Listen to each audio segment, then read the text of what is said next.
Hello students, आप सभी का हमारे यूट्यूब चैनल में स्वागत है। आज हम क्लास 10 के कृतिका बुक से माता का अंचल पाठ को पढ़ेंगे। इस पाठ के लेखक हैं शिव पूजन सहाय और इस पाठ में जो है लेखक अपने बचपन की कहानी को बता रहे हैं कि बचपन में वे क्या क्या नाटक किया करते थे। तो चलिए पाठ को शुरू करते हैं। जहाँ लड़कों का संग तहाँ बाजे मृदंग, जहाँ बुढ़ों का संग तहाँ खर्चे का तंग। यानी जहाँ पे मतलब बहुत सारे लड़का जमा होते हैं वहाँ मृदंग बजता है, और जहाँ बड़े बुजुर्ग साथ में होते हैं तो वहाँ वे सिर्फ खर्चों का ही बात करते हैं। हमारे पिता तड़के उठकर निबड़ नहाकर पूजा करने बैठ जाते थे। हम बचपन से ही उनके अंग लग गए थे। माता से केवल दूध पीने तक का नाता था, इसलिए पिता के साथ ही हम भी बाहर की बैठक में ही सोया करते। क्या है कि लेखक के पिताजी जो है सुबह सुबह उठ जाते थे और उठकर नहा धोकर पूजा पाठ करने बैठ जाते थे। और लेखक का जो है उनके पिता के साथ बहुत ज्यादा लगाव था, तो वे क्या करते थे, अपने पिता के साथ ही सोया करते थे। वह अपने साथ ही हमें भी उठाते और साथ ही नहला धुलाकर पूजा पर बिठा लेते। उनके पिताजी जब सो के उठते हैं तो उनको भी साथ में उठा लेते थे और उनको भी नहला धुलाकर उनको भी अपने साथ पूजा के लिए बैठा लेते थे। हम भभूत का तिलक लगा देने के लिए उनको दिक करने लगते थे, कुछ हंसकर, कुछ झुंझलाकर और कुछ डांटकर। वह हमारे चौड़े लीलार में त्रिपुंड कर देते थे। हमारे लीलार में भभूत खूब खुलती थी, सिर में लंबी लंबी जटाएं थी। भभूत रमाने से हम खासे बम भोला बन जाते थे। क्या है कि जब पूजा करते वक्त लेखक क्या है अपने पिता से तिलक लगाने के लिए जिद करने लगते थे कि तिलक लगा दीजिए, बबूत का तिलक। तो उनके पिता क्या कहते थे, थोड़ा सा हंसकर, थोड़ा सा झुंझलाते थे और उन्हें जो उनके चौड़े माथे पे त्रिपुंड कर देते थे। और उनका लीलार जो है, लीलार यानी कि उनका माथा जो है चौड़ी थी, तो वहाँ उनके माथे पे तिलक बहुत अच्छी लगती थी और उनकी बाल लंबी लंबे थे। तो बहुत लगाने से जो है एकदम बम भोला यानी कि एकदम शिव भगवान की तरह दिखाई देते थे। पिताजी हमें बड़े प्यार से भोलानाथ कहकर पुकारा करते, पर असल में हमारा नाम था तारकेश्वर नाथ। हम भी उनको बाबूजी कहकर पुकारा करते और माता को मैया। लेखक के पिताजी जो है उन्हें भोलानाथ कहकर पुकारते थे और वे भी उनको बाबूजी कहते थे और माता को मैया कहते थे। जब बाबूजी रामायण का पाठ करते तब हम उनके बगल में बैठे बैठे आईने में अपना मुंह निहारा करते थे। जब वह हमारी ओर देखते तब हम कुछ लजाकर और मुस्कुराकर आईना नीचे रख देते थे, वह भी मुस्कुरा पड़ते थे। क्या है कि जब उनके पिताजी रामायण का पाठ करने बैठते थे तो उनके बगल में लेखक भी बैठे रहते थे और वो क्या करते थे, आईना लेके अपने आप को निहारते थे। और जब उनके पिता उन्हें देख लेते थे वे शर्मा के आईना नीचे रख देते थे। पूजा पाठ कर चुकने के बाद वह राम राम लिखने लगते। अपनी एक रामनामा बही पर 1000 राम नाम लिखकर वह उसे पाठ करने की पोथी के साथ बांधकर रख देते। फिर क्या करते थे, पूजा पाठ खत्म कर लेते थे, उसके बाद वो राम राम लिखते थे और एक रामनामा बही में मतलब 1000 राम नाम लिखकर उसे पाठ करने की पोथी के साथ मतलब उसमें बांध के रख देते थे। फिर 500 बार कागज के छोटे छोटे टुकड़ों पर राम नाम लिखकर आटे की गोलियों में लपेटते और उन गोलियों को लेकर गंगा जी की ओर चल पड़ते थे। फिर क्या है, पूजा पाठ करके खत्म करने के बाद रामायण पढ़ के खत्म करते थे, उसके बाद क्या करते थे, 500 बार जो है कागज के छोटे छोटे टुकड़े बनाते थे और उसमें राम नाम लिखते थे और उन कागज में आटे की गोलियों को लपेटते थे और उनको लेकर गंगा नदी को जाते थे। उस समय भी हम उनके कंधे पर विराजमान रहते थे।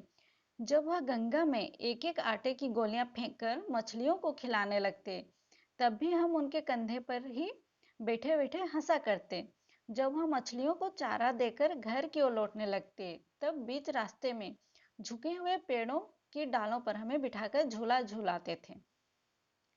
जब वे गंगा नदी को जाते थे मछलियों को दाना खिलाने तो उस टाइम भी लेखा जो उनके पिता के कंधों पर ही बैठे रहते थे और जो जब वो मछलियों को दाना खिलाते थे तब वो हंसते थे। फिर वापस वहां से मछलियों को खिल चारा देने के बाद जब वो वापस घर आते थे तब बीच में जो है उन्हें बहुत सारे पेड़ मिलते थे, उनकी डालों पर जो है उनके पिता उन्हें बैठाकर झूला झूलाते थे।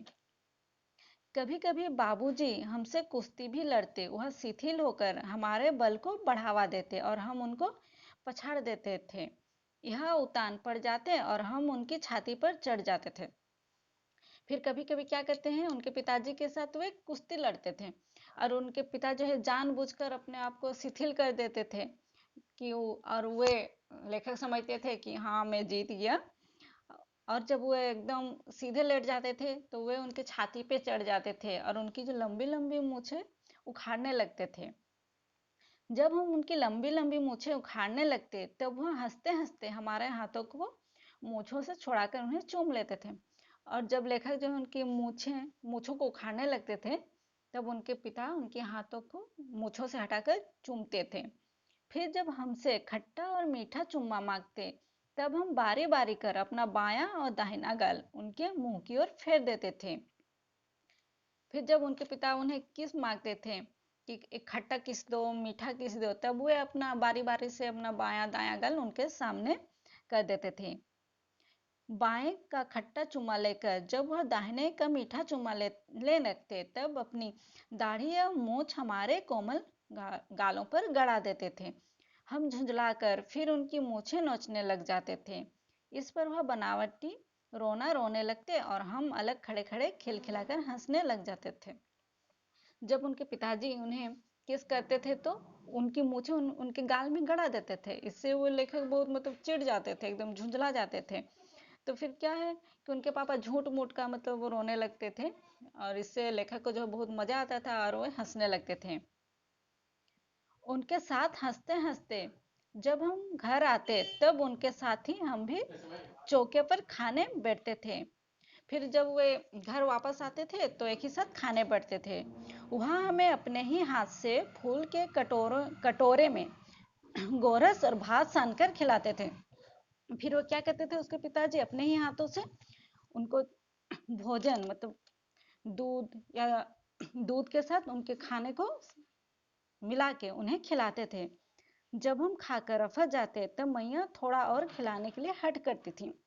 जब लेखक खा के थोड़ा उब जाते थे तो उनकी मैया जो है खाने के लिए और ज्यादा खाने के लिए जिद करती थी। वहाँ बाबूजी से कहने लगती, आप तो चाचा दाने के कोर बच्चे के मुंह में देते जाते हैं, इससे वह थोड़ा खाने पर ही समझ लेता है कि हम बहुत खा गए। आप खिलाने का ढंग नहीं जानते, बच्चे को भर मुंह कोर खिलाना चाहिए। तो क्या है कि उनकी माँ उनके पापा से बोलती है कि आपको बच्चे को खिलाना नहीं आता, आप तो थोड़े थोड़े करके बच्चे के मुंह में दे रहे हैं, इससे बच्चे को लगता है कि वो बहुत ज्यादा खा लिया है। बच्चे को बड़े बड़े कोर खिलाने चाहिए। जब खाएगा बड़े बड़े कोर तब पाएगा दुनिया में ठोर। जब वो बड़े बड़े निवाला खाएगा तभी वो दुनिया में ठोर पाएगा। देखिए मैं खिलाती हूँ, मर्दवे क्या जाने कि बच्चों को कैसे खिलाना चाहिए और महतारी के हाथों से खाने पर बच्चों का पेट भी भरता है। तब उनकी माँ कहती है कि अब मैं इसे खिलाती हूँ, देखिए मर्द क्या जाने बच्चे को कैसे खिलाना चाहिए और माँ के हाथ से खाने से ही बच्चे का पेट भरता है।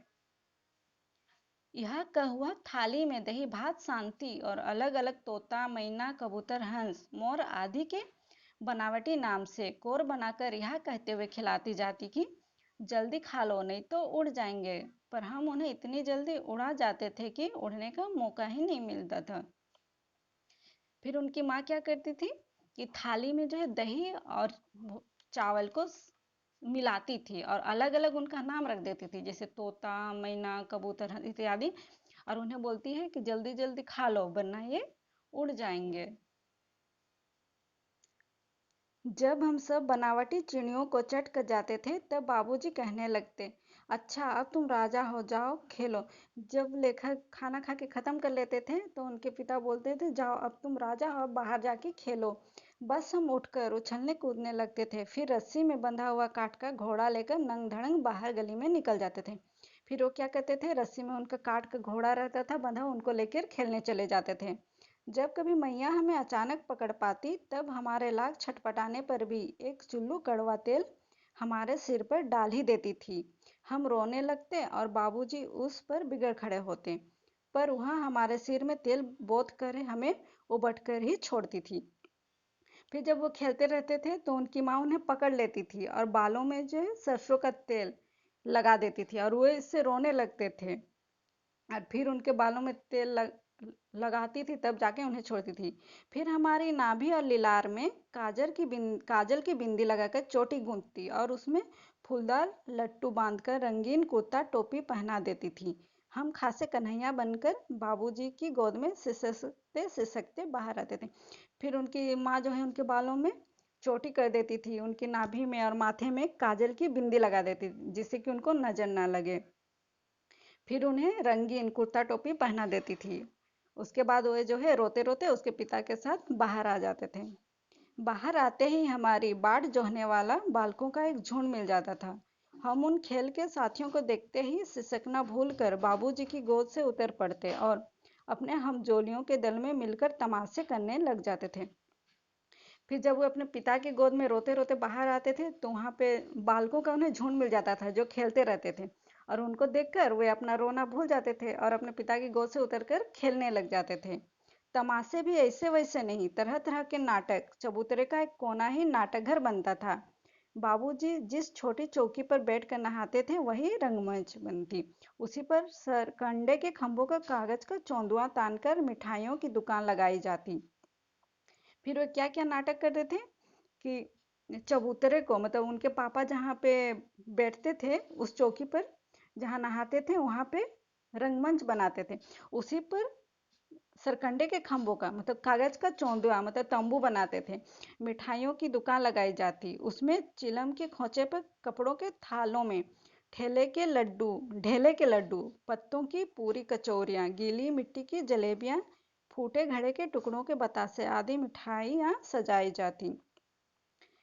फिर क्या है, उनमें झूठ मूठ की उन लोग मिठाइयों की दुकान लगाते हैं। उसमें जो कपड़े के थालों में ढेले के लड्डू, यानी कि मिट्टी के जो ढेले होते हैं उनके लड्डू, उनको वे लड्डू मान लेते थे, और पत्तों को पूरी कचौरियाँ मानते थे। गीली मिट्टी की जलेबियाँ, यानी गीली मिट्टी को जलेबी बनाते थे, और फूटे घड़े के टुकड़े को बतासे आदि मिठाइयाँ बनाते थे।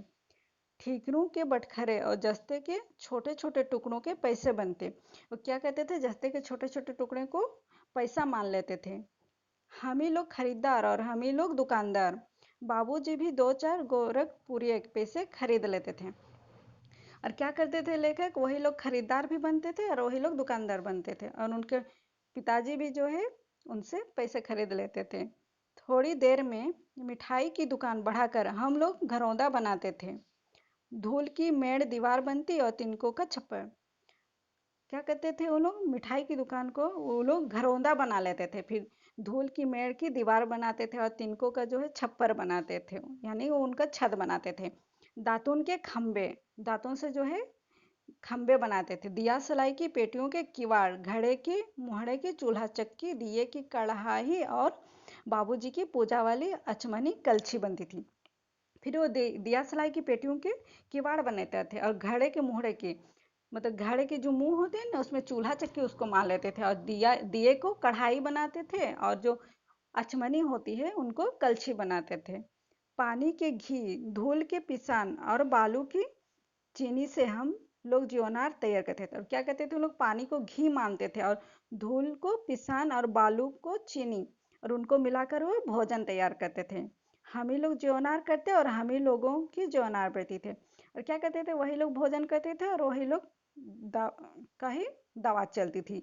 जब पंगत बैठ जाती थी तब बाबूजी भी धीरे से आकर पात के हाथ में जीमने के लिए बैठ जाते थे। जब उनका भोजन तैयार हो जाता था तो लेखक के पिताजी भी अंत में उनके, मतलब साइड में बैठ जाते थे, और उनको बैठते देखते ही हम लोग हंसकर और घरौंदा बिगाड़कर भाग चलते थे। वह भी हंसते हंसते लोटपोट हो जाते और कहने लगते, फिर कब भोज बनेगा, होगा भोलानाथ।